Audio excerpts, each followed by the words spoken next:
One good management tool I like to use, especially in late winter, is fire. And fire is a natural process that really was a part of the ecosystem before we came along and decided we needed to suppress fire. If you're going to burn any areas, the way I do it is I usually start small. I'm not trying to burn a real big area.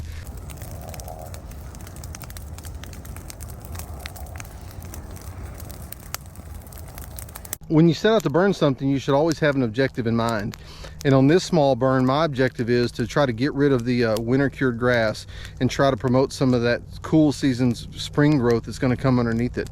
Also, there may be a few native seeds in the seed bank that fire will help unleash the potential of that seed, and they can go ahead and germinate and grow. But when you burn, you got to think about a few things, and safety is the #1 priority.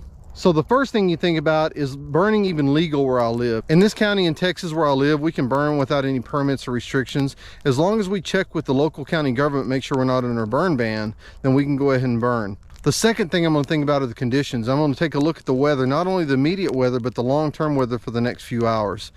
And I'm going to make sure the humidity is a little bit higher. If I burn with a higher humidity, I can control the fire more. There's more moisture in the air, so the fire doesn't burn as fast or as hot. It burns a lot slower, and that allows me to be able to control how fast the burn is going to take place. I'm also looking at wind speed and direction. If the wind is up very high, if it's more than 5 or 10 miles an hour, I'm not going to burn. I don't want to get out of control, because the three main components that make fire is fuel, which is this dead grass, oxygen, and heat. If you think about an old-timey forge, the more air you pour into the forge, the hotter it gets. So with wind blowing, the faster the wind gets, the hotter the fire is going to get. And again, I'm trying to control how hot this fire gets.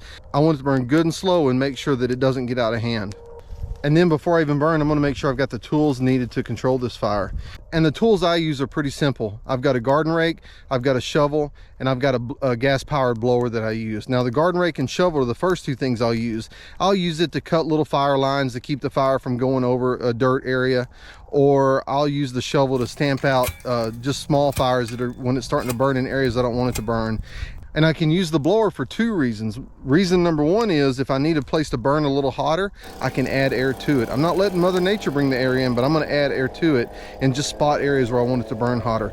#2, I can use it also to blow the fire backwards. So if the fire is getting out of control or it's burning in an area I don't want it to burn in, I can use this blower to blow the fire and to either extinguish it by putting a lot of air on it, or just kind of keep it pushed back at bay and not let it extend any further than I want it to extend.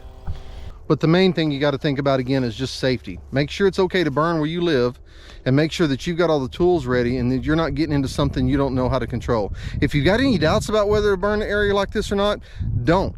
If you need, there are people who specialize in doing controlled burns. Again, most of those people have big fire crews, they'll do big areas, but me on these small areas, I usually take care of it myself.